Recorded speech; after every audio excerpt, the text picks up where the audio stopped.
jelas ya, saya yakin bahwa setiap anak itu pasti akan punya perjalanan, cita-cita yang akan berubah-ubah ya.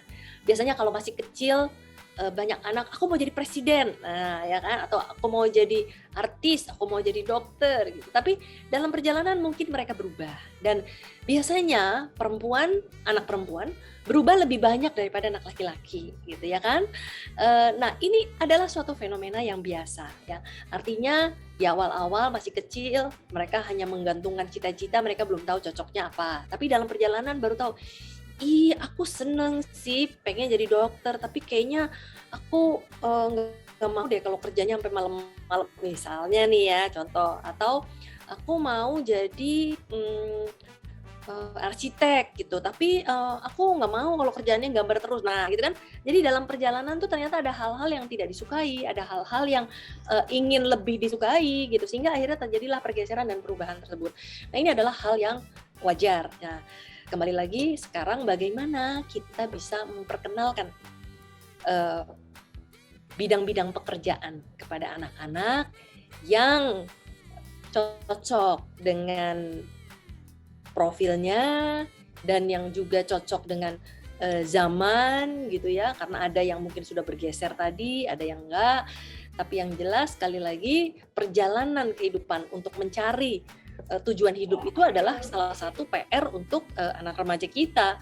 Menanamkan tujuan itu pada anak-anak, bahwa anak-anak, kalian tuh tidak selamanya jadi anak loh, suatu saat akan menjadi orang dewasa, bahwa suatu saat akan menjadi mandiri, suatu saat you have your own bill to pay, that you cannot rely on your parents anymore gitu kan.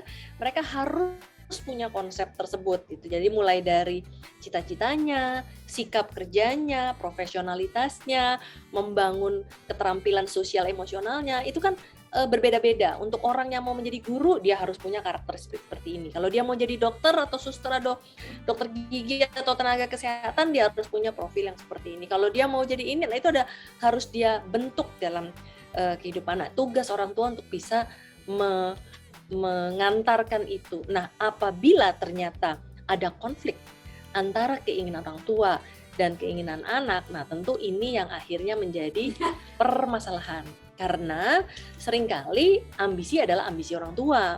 Ambisi orang tuanya mungkin dulu pernah ingin tapi tidak tercapai, atau mungkin ngelihat tetangga-tetangga atau saudara-saudara anaknya, "Oh, aku juga mau anakku seperti itu," gitu. Nah, ini yang mungkin harus perlahan-lahan diselesaikan ya konfliknya. Karena sekali lagi kan yang menjalani anaknya. Jangan sampai anaknya jadi terbeban, jadi stres karena nggak sesuai dengan kemampuan, dipaksakan sama orang tua, yang ada akhirnya malah memperoleh atau mengalami gangguan psikologis karena ambisi orang tua. Dan bukan tidak mungkin banyak anak yang sekarang kemudian menjadi cemas, stres, tertekan, frustrasi, dan bahkan akhirnya jadi merusak kehidupan gitu ya. Jadi sebaiknya yang diarahkan adalah bagaimana orang tua bisa mengarahkan anak ini sesuai dengan kekuatan anak, dan anak ini kuatnya di sini, lemahnya di sini gitu. Jadi bukan karena ambisi orang tua. Anak-anak juga tidak minta dilahirkan ya. Anak-anak juga maunya kalau memang bisa akan ingin mengikuti apa yang diinginkan oleh orang tua, dan tentu saja menjalankan semuanya yang memang diinginkan oleh orang tua. Tapi kan kenyataannya mungkin anak punya profil psikologis yang berbeda. Kalau ternyata dia pemalu, kalau ternyata dia tidak bisa melakukan hal tersebut, latihan tentu penting ya. Encouragement, dorong, dukungan, persuasi boleh, tapi tidak memaksakan kehendak. Karena memaksakan kehendak berarti adalah kekerasan bagi anak, di mana anak-anak akan bisa menjadi tidak bahagia, dan bukan tidak mungkin sepanjang kehidupan mereka pun bisa menjadi tidak bahagia.